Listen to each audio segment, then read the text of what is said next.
Interview, le journaliste de TF1 s'apprête à commenter, avec le champion du monde 1998, les matchs du mondial russe, qui commence aujourd'hui. Rencontre. Grégoire Margoton commentera sur TF1 les matchs de la Coupe du monde de football, en particulier ceux de l'équipe de France, en duo avec Vicente Lizarazu.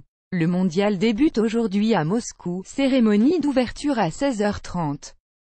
Avant le match Russie-Arabie Saoudite à 16h50, lire aussi, Coupe du monde 2018, le programme des matchs diffusés à la télévision Le Figaro. Comment prépare-t-on une telle compétition? Grégoire Margoton, c'est un travail réalisé sur la durée. Cela fait 28 ans que je suis dans ce métier et 48 ans que je baigne dans le monde du football. C'est une préparation basée sur des souvenirs et des recherches.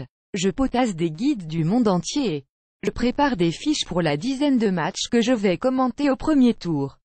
Avec Vicente Lizarazu, nous allons avoir un rythme intense de travail. Allez-vous avoir le temps de rencontrer les joueurs entre les matchs? Nous serions au Qatar, nous n'aurions que quelques kilomètres à parcourir entre chaque stade et chaque match. Là, nous sommes en Russie, qui est une sorte de continent à elle seule. Nous allons passer de Moscou jeudi à Kazan samedi et nous essaierons d'assister au dernier entraînement de l'équipe de France. Nous n'allons pas arrêter de nous déplacer d'un site à un autre. Notre premier engagement sera d'être bien présent au poste de commentateur lorsque le match commencera.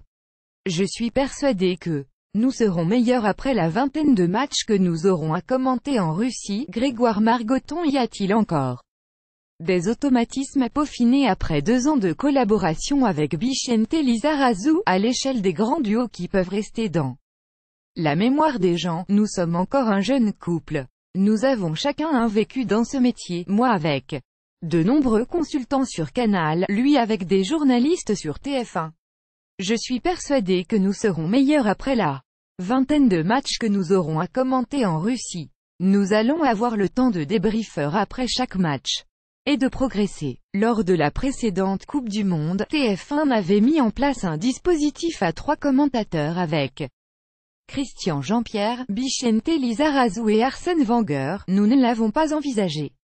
Je n'ai jamais véritablement commenté à 3, en dehors de l'intervention d'un statisticien ou d'un arbitre sur Canal. Mais je trouve cela plus compliqué pour le journaliste qui se retrouve à devoir donner la parole à tout le monde au risque de perdre sa propre concentration. Cela peut s'avérer perturbant pour le téléspectateur qui a trop de voix à l'antenne. Je préfère travailler avec une 3e personne au bord du terrain, qui va intervenir à bon escient avec un regard différent. Commenter efficacement un événement sportif, est-ce aussi savoir se taire de temps en temps? Oui, dès que cela est possible. Au poste de commentateur, nous avons notre casque. Et nous sommes parfois un peu coupés de l'environnement du match. Nous ne prenons pas forcément conscience de ce qui ressort vraiment à l'antenne. Donc, dès que je peux, j'essaye de laisser du silence pour que les téléspectateurs profitent de l'ambiance. Quel est votre avis sur l'équipe de France? Son point fort et son talent global et son point faible son manque d'expérience. C'est une formation encore très jeune qui a autant de potentiel que l'Espagne, l'Allemagne et le Brésil, mais moins de vécu commun. Quelle nation pourrait surprendre, voire gagner un pays qui ne s'est jamais imposé dans une coupe du monde, ou même l'Angleterre serait une énorme surprise. Ou encore ces pays qui montrent de belles choses depuis quelques années comme la Colombie, la Croatie et la Pologne.